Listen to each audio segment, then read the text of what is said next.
We thought it was just snow. But on the third day, people started dying in their cars. Ambulances could not get there, there was no electricity, and the city was silent. And then ordinary people became rescuers. My name is Michael. I'm 34, live in a one-bedroom apartment in Minneapolis, and I work nights as an orderly in the ER at Hennepin. I'm not a hero. I've never been brave or reckless. I clock in, I clock out, I mind my business. But the night of January 15th, forced a kind of courage out of me that I didn't know I had. That day, everyone joked about the warnings. Snowpocalypse, they called it. Snowmageddon. The meteorologists were getting theatrical, waving their arms in front of blue-screen radar storms like we were doomed. But we're Minnesotans. Snow is part of our blood. We wear shorts when it's 30 degrees. We keep shovels in our trunks the way Texans keep guns in their glove boxes. So when they said 2 feet in 12 hours, most of us laughed it off. I left for my night shift in a light jacket. It was already starting to dust a little, but I could still see the stripes on the road. I parked in the hospital ramp, grabbed a lukewarm coffee, and didn't think twice about it. 12 hours later, the world had changed. The windows in the ER were snowblind, solid white. Nurses whispered in corners. The radio crackled with half-finished sentences. Even Dr. K, the guy who'd once stitched up a man with a gun in his pocket without flinching, looked unsettled. I-94 is a parking lot, one of the EMTs told me. We had to abandon the rig a block from a house fire. Couldn't get through the drift. When I finally got off my shift, I stepped outside and felt like I was walking into an apocalypse movie. The snow was thigh-deep. Cars sat under white humps like forgotten bones. A gust hit me so hard I had to grab the railing. I barely made it to my car. Had to dig the door open with my forearms, crawl inside like a corpse slipping into a tomb. The cold punched through the windshield glass. I started the engine, blasted the heat, and let it idle for a while. I didn't even think about it, I was too tired, too cold, and too stupid to think that fuel doesn't last forever. The roads were unrecognizable. No lanes. No signs. Just walls of white. I followed taillights like a moth trailing a dying flame. I wasn't more than a mile from the hospital when I hit the jam. Dozens of cars. Then hundreds. Bumpers touching bumpers. Some people had their doors open, smoke trailing from under hoods. Others were hunking uselessly, like the sound would melt snow. One guy had climbed on top of his Subaru with a flashlight and was shouting for someone to help him find his dog, who jumped out and vanished into the drifts. It was madness. I stopped, realizing I wasn't going anywhere. I could still see the top of a street sign, but the snowbank beside me was taller than the car. I turned off the engine to save gas. That's when I got the text. It came through at 9:42 a.m. My phone buzzed weakly in my glove. Mike, it's Sarah. Please help. I spilled boiling water on Lily's chest. She's screaming. Ambulance can't get here. They said they're stuck. I don't know what to do. Please. My heart collapsed in on itself like a dead star. Lily is her daughter. My niece. Just turned 3. She says my name like Unca Mako, and I'd teach her how to stack blocks and scream when we knocked them over. The idea of her burned and wailing while Sarah stood helpless in a snow-locked house was like a knife to my lungs. I sat there shaking. I tried calling the ambulance line. Busy. Over and over. I needed to move. But I couldn't move. My car was caged in by snow and strangers. Then I remembered, Tom. My neighbor. Lives in the duplex across from me. Retired firefighter. Grizzled guy with a gray beard and a truck he treats like a warhorse. Big red Dodge Ram with chains on the tires and fog lights the size of dinner plates. I'd seen him drive through storms like they were puddles. With numb fingers, I called. 1 ring. 2. Then his voice. Michael? Tom. I need, my niece, boiling water. The ambulance can't get there. There was silence for a second. Just the quiet crunch of thought. Then he said, calmly, with no hesitation. Get dressed. We're going. And that's when I realized, this wasn't just weather. This was war. Tom pulled up like a goddamn myth. The kind of thing you'd swear was a dream if you hadn't seen it yourself. 30 minutes after the call, his truck's headlights cut through the storm like twin suns, burning white, angry, too bright for the blizzard to swallow. He stopped a few feet behind my buried sedan, stepped out in full gear like a rescue op, insulated coveralls, balaclava, thick leather gloves, boots you could climb Everest in. The truck grumbled behind him like a dragon caged in steel. You drive? He asked. My fingers barely worked. I can try. He nodded, tossed me a spare set of gloves from the truck bed. We're not using roads. They're gone. I didn't ask questions. I didn't need to. I could see it in his face, this wasn't his first hellstorm. Inside the cab, it was warm. The heater blasted, the windshield defrosters hissed. There was a stack of wool blankets in the back seat, a red metal first aid kit, 2 thermoses, and what looked like a battery-powered space heater. You been out? I asked as I buckled in. He nodded. Had to get a neighbor's kid to dialysis at 4 a.m. Took me an hour to go 5 miles. I looked at him. Why do you even do it? Tom turned to me. Because nobody else will. And with that, he threw the truck in gear and took off. We didn't follow the highway. We drove over it. It was buried. The plow lines had long vanished, and the exits were stacked in shoulder-high snow.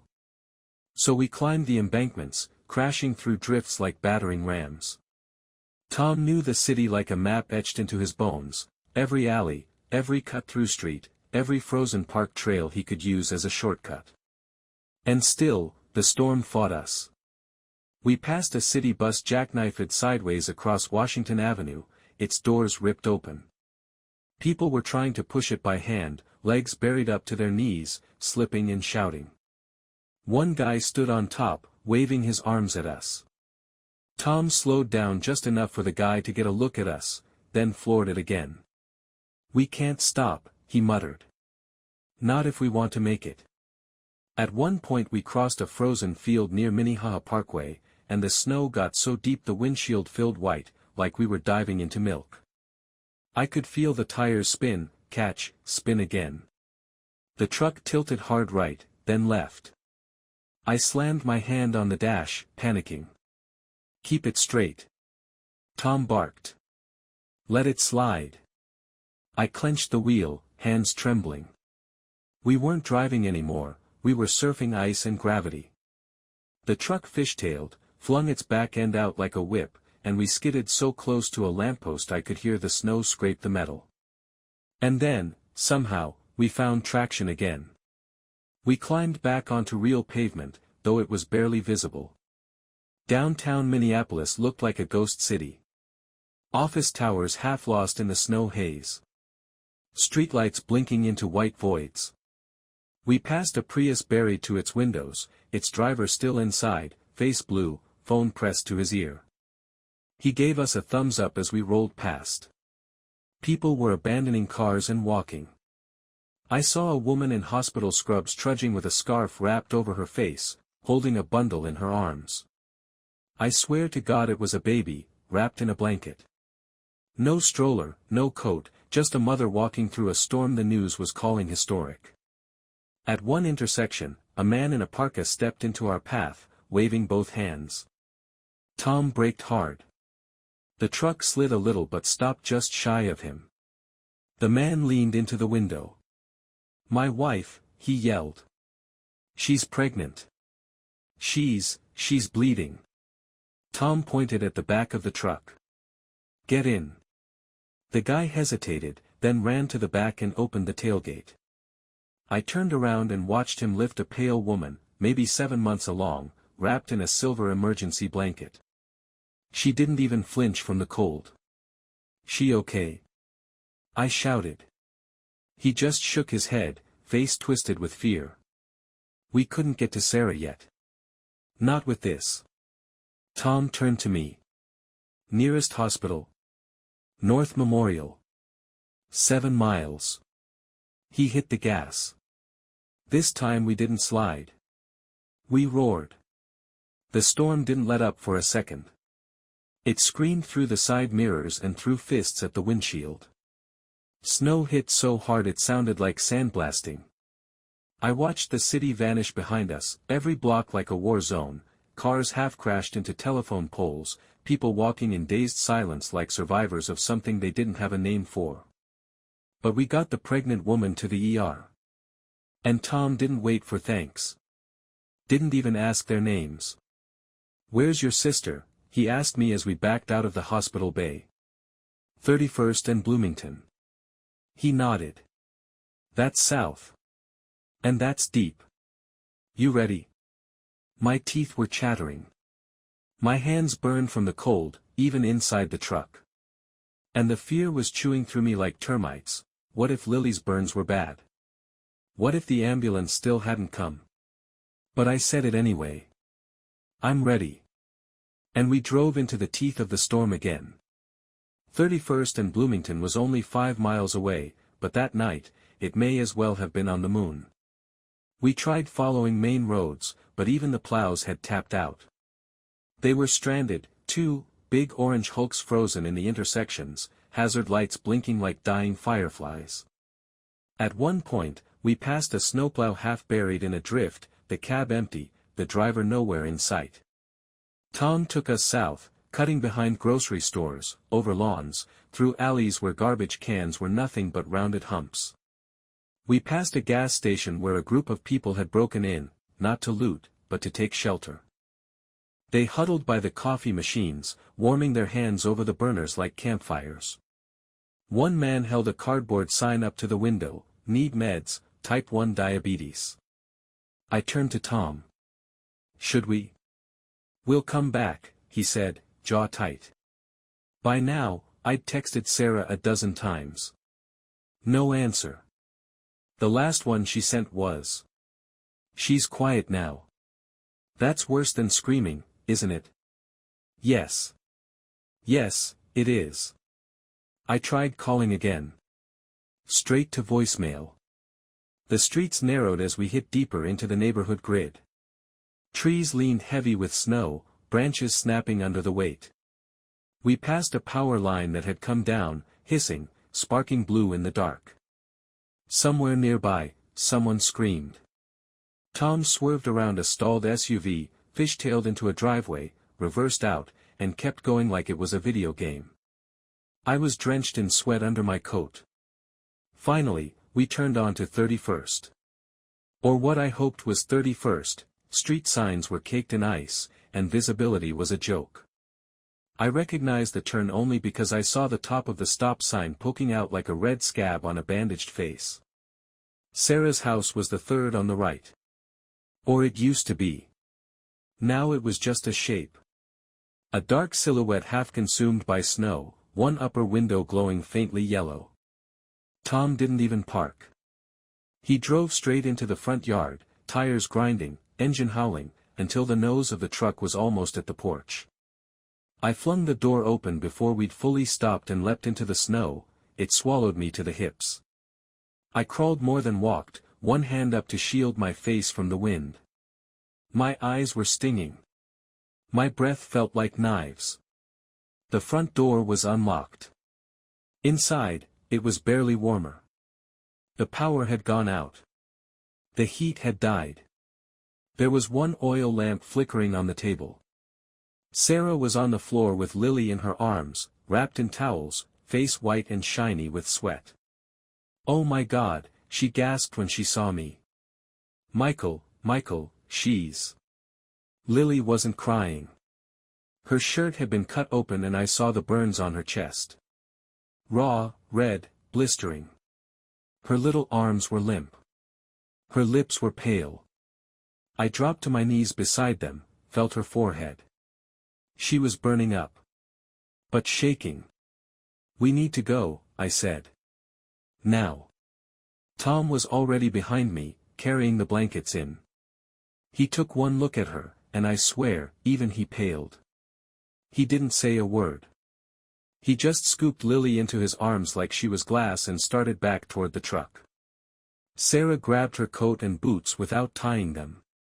I threw a blanket over her shoulders as we stumbled outside. The snow had grown even deeper in the 5 minutes we'd been in the house. I looked back as we climbed into the truck, her home, half-lit, buried, disappearing again into the blur of white. Tom didn't even put on his seatbelt. "Nearest yard?" "A Methodist, I think," I stammered. "It's close. Closer than north." "Hold her," he said, and passed Lily to Sarah, who curled around her like a shield. Then he floored it. I swear to God, that drive is tattooed onto my soul. Visibility was 10 feet. The truck wavered like a drunk on a tightrope. I kept my hand braced on the dash, eyes on the road, mouth dry as sand. At one point, we hit a sheet of black ice. I felt it. That sickening moment when the tires lose faith in gravity. The truck spun left, then right, then the back end flew out and we were sideways, actually sideways, sliding at full speed toward the edge of an overpass. Sarah screamed. I saw Lily's blanket shift. I saw the guardrail. And then Tom turned into the slide, slammed the brake, countered it like he'd done this 1,000 times, and we stopped. 1 foot from the edge. The silence afterward was the loudest thing I'd ever heard. I looked at him. His knuckles were white on the wheel. He didn't move. Didn't breathe. Then he whispered. "Not yet. Not on my watch." We drove on. By some miracle, the ER entrance was still open. A team of doctors and nurses rushed out to meet us before we even honked. One of them shouted, "Are you the truck from the video?" We blinked at her. "What video?" "Someone filmed you back on 35W, when you pulled out that stuck Honda and blasted through the snow. It's going viral. People are calling you the Red Ram Rescue." Tom just grunted. "Help the kid."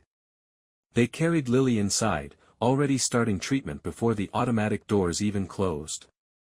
One nurse turned back. "You probably saved her life bringing her in now." "Another hour and..." She didn't finish the sentence. I sank to the curb, breathing hard. My sister sat beside me, crying into her knees. Tom stood a few feet away, face unreadable, looking out at the storm. And still, the snow fell. Like it wasn't done with us yet. It's strange what sticks in your mind after something like that. Not the chaos. Not the near-death moments or the spinning tires or the sound of your niece whimpering in the back seat. What stuck with me was a cup of coffee. After the hospital took Lily, after Sarah was wrapped in a blanket and led inside by a nurse with the gentlest voice I'd ever heard, Tom and I stood outside. Neither of us wanted to leave, but neither of us knew what to do next. Then a man in a yellow coat walked past us, steaming cups in both hands.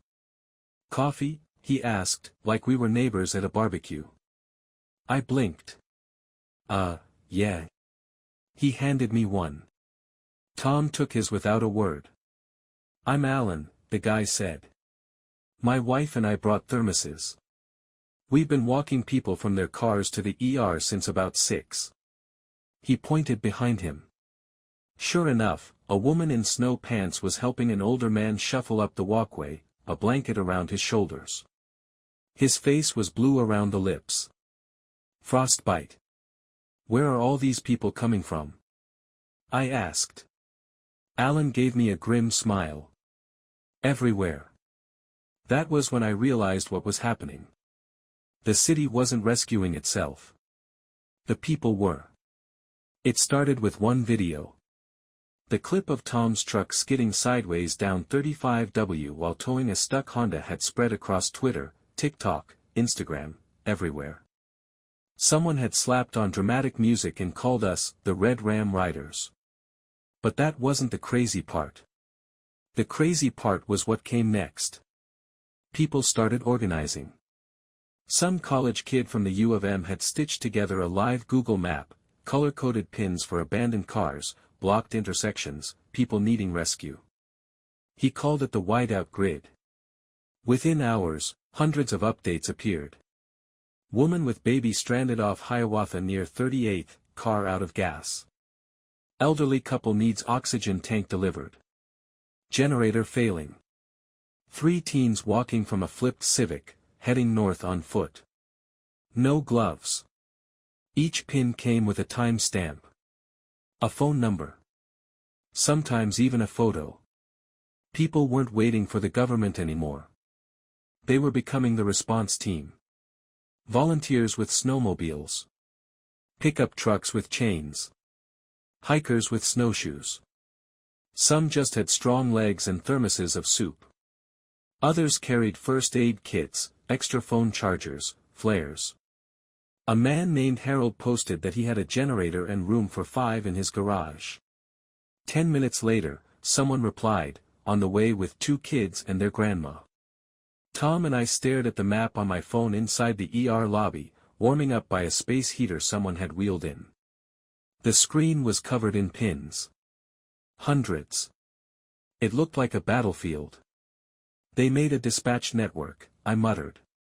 Tom didn't say anything, but I saw his jaw twitch. That was pride. It just wore a flannel face. He stood up and stretched. Come on. We're not done. We went back into the storm. This time, we weren't alone. There were others now, red Subarus with hazard lights flashing, a group of guys pulling a toboggan full of blankets behind a snowmobile, even a guy on skis towing a sled with a woman wrapped in towels. We weren't fighting the snow anymore. We were fighting with each other, for each other. And it wasn't just the city. Rural folk from as far as Elk River and Red Wing showed up, driving through hell just to reach us.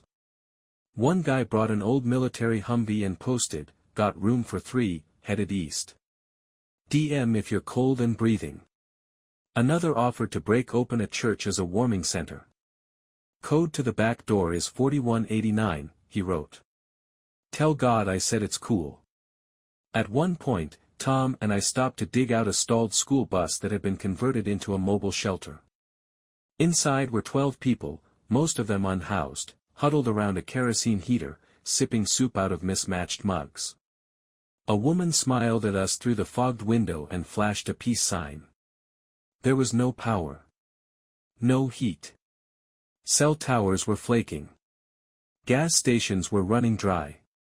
And yet, everywhere we went, people were moving.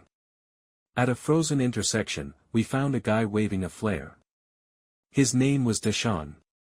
He'd been leading people from their cars on foot, walking them to a library that still had heat thanks to an old oil furnace. "I do 3 loops an hour," he said, eyes bloodshot, voice raspy. "You need help somewhere?" I showed him the whiteout grid. He stared. Then he smiled. "Now that's what I'm talking about." He joined us. We made one more run that night. A mother and her teenage son stuck in a cul-de-sac in Powderhorn. They'd gone out looking for her husband, he never came back from work the night before. Their SUV had slid into a drift and died. They were huddled in the back seat, hands blue, barely conscious. We got them into the truck. Wrapped them in blankets. Tom gave the boy a sip of hot coffee, and his eyes fluttered open. "Thank you," he whispered. Not to Tom. Not to me. To the world. To someone. It was after 2 a.m. when we stopped.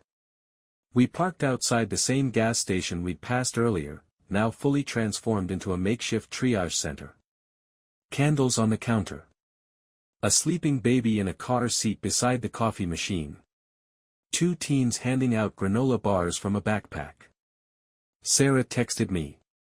Lily's stable. They say she'll be okay. They're giving her antibiotics. Thank you, Mike. I don't know what I'd. I love you. I cried, finally. Not hard.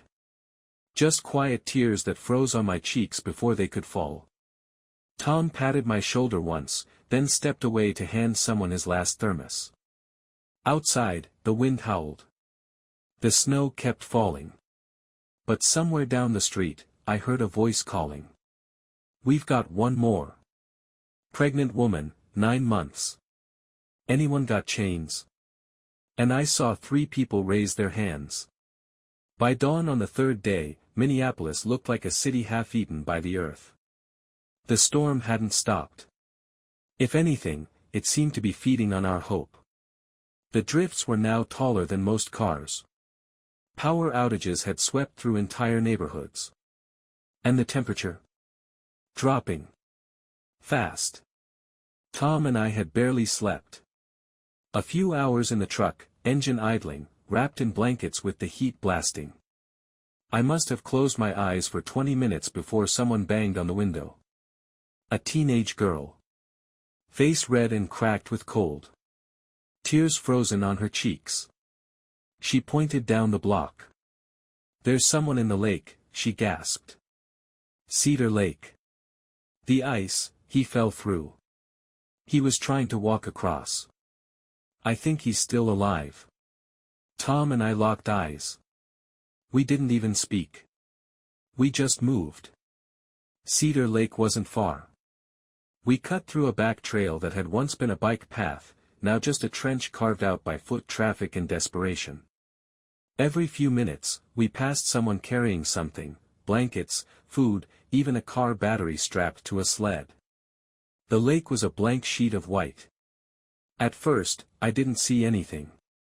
But then I spotted it, a jacket, half buried in snow. A hole in the ice about 20 yards out. And a dark figure, slumped, shivering, lying flat. He wasn't in the water anymore. But he wasn't moving, either. Stay here, Tom said. No. He looked at me. You weigh less. If the ice gives. I said no. I moved first, arms out, belly low, crawling over the ice like a lizard, the cold chewing through my jacket like acid. My heartbeat was so loud in my ears I couldn't hear the wind anymore. 10 feet. 5. His face was blue. Lips cracked. His hair was frozen to the side of his face like straw dipped in wax. Hey, I said, voice shaking. Hey, I got you. He blinked.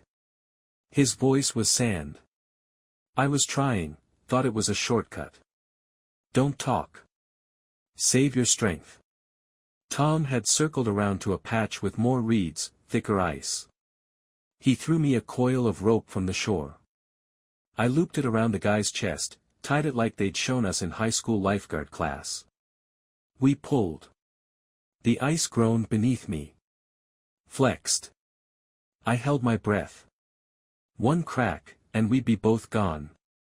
But we made it. He was half conscious. Maybe 19. Looked like a college kid who just didn't want to die in his dorm room. We got him into the truck, turned the heater up, wrapped him in everything we had. I gave him my socks. He made it. But barely. That same hour, we ran out of gas. Tom cursed softly under his breath. We've got one more can in the bed. But then what? He looked at me. Didn't answer. We were running out of everything, fuel, food, battery, strength. Even the whiteout grid was starting to stall. The live updates slowed. Cell signals were failing. People were starting to panic. I saw a man on a corner pounding on the hood of a snowed-in minivan, shouting, "My wife's in labor. Somebody help."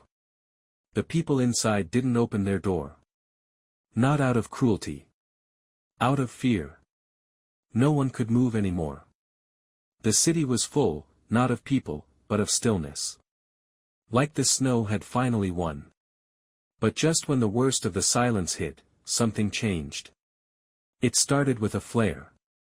Launched high into the sky above Powderhorn Park. Then another. Red, green, yellow. Signal markers, Tom muttered. Someone's organizing. Then came the voice. A loudspeaker. Somewhere on Hennepin. If you have blankets, supplies, or fuel, report to the corner of Lake and Nicolette. Medical tents are being set up. If you are stranded, stay put. Help is on the way. It was surreal. Like we dropped into a different timeline where an entire city had decided to stop being afraid and start being human again. Tom and I managed to get one more rescue done before nightfall, a woman who'd collapsed trying to dig her car out with a frying pan. Her daughter found us through the grid and begged us in all caps, please get her. She's in her 60s. She has a bad heart. We reached her just as she passed out, face down in the snow behind her car. She'd clawed through 3 feet of powder with bare hands. One glove was gone. We got her into the truck. Heated her fingers. Gave her warm broth from a thermos Alan had refilled at the triage center. She survived. Barely. And then it happened. As we pulled back onto Lake Street, headed for the last known working gas station, a mile away, and probably out of fuel, the truck sputtered. Coughed. Died. Tom cursed. Punched the steering wheel. That was it. We sat there in the middle of the street, in the middle of the city, in the middle of a world gone cold. No heat. No backup plan. No radio. Just a red pickup, half covered in snow, and 2 men too tired to speak. Until the knock. On the window. I rolled it down with shaking fingers, expecting a beggar, a cop, a survivor. It was a girl. Maybe 12. Puffy pink coat. Snow goggles too big for her face. You guys need help? She asked, like we were tourists with a flat tire. Behind her, a caravan appeared, 3 people pulling a plastic sled loaded with gas cans and flashlights. A 4th carried a camping stove on his back. One woman had a sign on her chest, "White Out Angels, Zone 5 Patrol." Tom looked at me. I just started laughing. Not because it was funny. But because we were still alive. The sun came back like it was sorry. It peeked out on the morning of day 4, pale and weak through the thinning clouds, glinting off the mounds of snow that still buried the streets, the sidewalks, the rooftops. For the first time in days, I could feel warmth on my face. But with it came something worse. The melt. It started slow, small trickles running along curbs, melting from the roofs, carving thin rivulets through drifts. But soon, it became rivers. Then lakes. Storm drains were clogged. Snowplows couldn't move. Every street corner turned into a pool of slush 4 feet deep, hiding sheets of ice beneath. We had survived the cold. Now we had to survive the water. I watched it pour into basements. I saw a kid fall waist-deep into a sinkhole that hadn't been there an hour before. An entire block of South Minneapolis had to be evacuated because the snow on the flat roofs was melting too fast and threatening collapse. I heard about a firehouse that had its entire bottom floor flood, knocking out the generator. The system was still down. Phones, gas, power, they limped along, but barely. My apartment building had a giant icicle running from the 3rd floor to the parking lot, like a frozen sword stabbed through its gut. Tom and I helped where we could. Someone started a new map, a flood watch grid, to track rising water levels and report basement collapses. Some of the whiteout angels from the rescue teams became slush teams, helping people dig trenches, pump water, lay sandbags. The girl in the pink coat. Her name was Lila. Her dad was an engineer. They'd rigged a siphon pump using an old shop vac and a kiddie pool. She ran the ops board with stickers and post-its like it was her own little FEMA HQ. Meanwhile, people kept finding each other. Strangers reunited. Families located missing members thanks to viral videos and radio relay stations cobbled together from ham radios and solar panels. The Red Cross showed up on day 5, but honestly, it felt like they were late to their own party. The real heroes had been here the whole time. People like Deshawn, still walking the snow-slick streets in a reflective vest, now carrying towels and warning people about thin ice under the puddles. People like Alan and his wife, who turned the gas station into a soup kitchen. People like Tom, who never once asked for thanks, just nodded and kept the engine running. And me? I was just a guy who got lucky enough to say yes when it mattered. On the 6th day, I went back to the highway where I'd first been stranded. The snow had melted just enough to see the outlines of cars again. Bent doors. Cracked windshields. Abandoned trunks. But what struck me wasn't the wreckage. It was the signs. People had returned, marking windshields with red tape to show the car was empty. Hanging plastic bags with protein bars and water. Spray-painted arrows on the tunnel walls with phone numbers, need help. Text 991-410, help. And on the wall, in black paint, someone had written. We saved ourselves. I stood there for a long time, the sun melting snow around my boots, watching steam rise off the asphalt like a ghost catching its breath. They were right. When everything collapsed, when the grid failed and the roads disappeared and the cold turned cruel, we didn't fall apart. We came together. It's been 3 weeks since the storm. The city is still recovering. The snow's mostly gone, but you can see where it was, salt scars on the pavement, buckled roads, piles of slush turned black with oil and ash. Trees are snapped like matchsticks. Whole blocks of alley garages collapsed from the weight. And still, in some windows, you'll find handmade signs that say things like room for 2, warmth and Wi-Fi. Knock if you need insulin. We made it. I saw one taped to a lamppost in Uptown, scrawled in marker on a torn pizza box. If you're alive, you're already a miracle. I think about that a lot. People keep asking me to tell the story. Friends, neighbors, reporters. I even got a call from NPR. Everyone wants to talk about the Red Ram rescue. But every time I try to explain what happened, I realize something. It wasn't about me. It wasn't even about Tom, though he's as close to a real-life hero as I've ever met. He finally let someone interview him, he only said 4 words, did what I could. No, what happened out there, it was about all of us. About the mother who walked 2 miles in snow up to her hips to get formula for her baby. About the kid who hiked across the lake on a dare and still thanked me when I pulled him off the ice. About the quiet man with the guitar who played music in a shelter, just to calm people down. About my sister, who never stopped whispering to Lily, even when she thought she might lose her. About the 12-year-old girl with the pink goggles who saved more lives than most adults I know. We didn't just survive the storm. We carried each other through it. I went back to my car last week.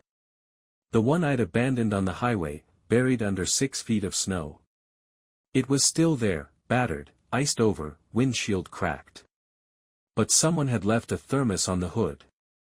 Empty now, but clean.